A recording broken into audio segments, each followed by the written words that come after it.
আসসালামু আলাইকুম আমার প্রিয় ভাই বোনেরা, আপনারা কেমন আছেন? আশা করি সবাই ভালোই আছেন।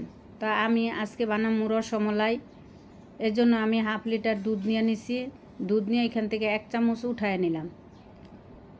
এটা উঠায় নিছি, এটার মধ্যে আমি কর্নফ্লাওয়ার গুলামু এই জন্য।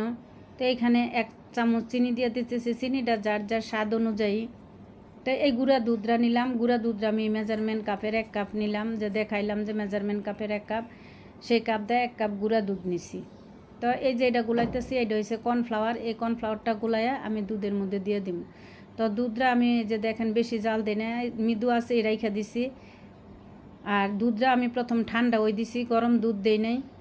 ঠান্ডা দুধ দিতে হবে, নাহলে গরম দুধে কর্নফ্লাওয়ারটা দেওয়া যাবে না। লেগে আস্তে আস্তে দিয়ে রাখছে। এটা দিক দিয়ে দুধ হইতে থাকুক, এদিকে আমি রসমালাইয়ের ডোটা বানাইনি। তো এই জন্য আমি 2টা এলাচ অফ ক্যামেরায় ভাইজা গুঁড়া করে নিছি। তো এখন দিয়ে দিব আমি সাদা তেল 1 টেবিল চামচ পরিমাণ।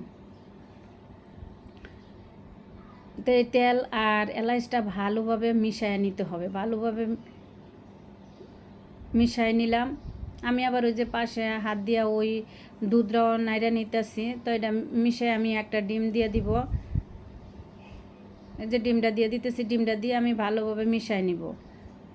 ভালোভাবে মিশিয়ে নিব, এমনভাবে ডোটা তৈরি করব যাতে হাত দিয়া রসমালাইটা তৈরি করা যায়। তা আমি এটার মধ্যে বেকিং পাউডার দিছি 1/2 টেবিল চামচ। এটা স্কিপ হয়ে গেছে, তো আপনারা বেকিং পাউডারটা দিয়ে নেবেন। আর ঘরে না থাকলে বেকিং পাউডার না দিলেও কোনো সমস্যা নেই, তবে দিলে ভালো ফুলবে, সুন্দর হবে। তো আমি এই যে এভাবে সবগুলা রসমালাই বানাই নিতেছি। তা আমার ভিডিওটা যে যে এখান থেকে দেখতেছেন সপ্তাহে জানাই অন্তরের অন্তঃস্থল থেকে অফুরন্ত ভালোবাসা। যদি আমার ভিডিওটা ভালো লাগে তাহলে একটা লাইক দিয়ে আমার ভিডিওটা দেখতে থাকুন। যারা ইউটিউব থেকে দেখতেছেন তারা আমার চ্যানেলটা সাবস্ক্রাইব করে দিবেন, পাশে থাকা বেল আইকনটা অন করে দিবেন, তাহলে ভিডিও সারা মাত্রই আপনাদের কাছে পৌঁছাই যাবে। আর যারা ফেসবুক থেকে দেখতেছেন তারা ফলো দিয়া দেখতে থাকুন। তো এই যে আমার সবগুলা রসমালাই বানানো হয়ে গেছে গা। তো মাঝে মধ্যে যদি হাতে লাগে সেই ক্ষেত্রে একটু তেল দিয়ে নিতে হবে। তেল দিলে আর হাতে লাগবে না। তো তেলও দেওয়া যাবে, ঘিও দেওয়া যাবে, কোনো সমস্যা নেই।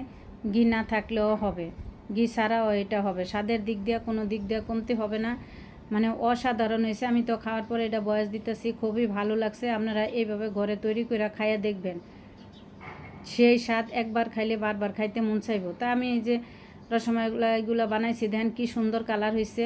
তো এমনি এইভাবে দিয়ে দিমু, সবগুলা দিয়া একদম মৃদু আছে কিছুক্ষণের জন্য চুলায় বসায় রাখবো। একটু পরপর একটু নাড়াচাড়া করব, দেখবেন একেবারে ফুইলা অনেক হয়ে গেছে। তো এই যে রসমালাইটা হইতে হইতে আপনাদের কাছ থেকে আমি বিদায় নিতেছি। তো আজকের মতো আমি এখানে বিদায় নিই। সবাই ভালো থাকুন, সুস্থ থাকুন, আর আমার রসমালাইটা শেষ পর্যন্ত দেখতে থাকুন।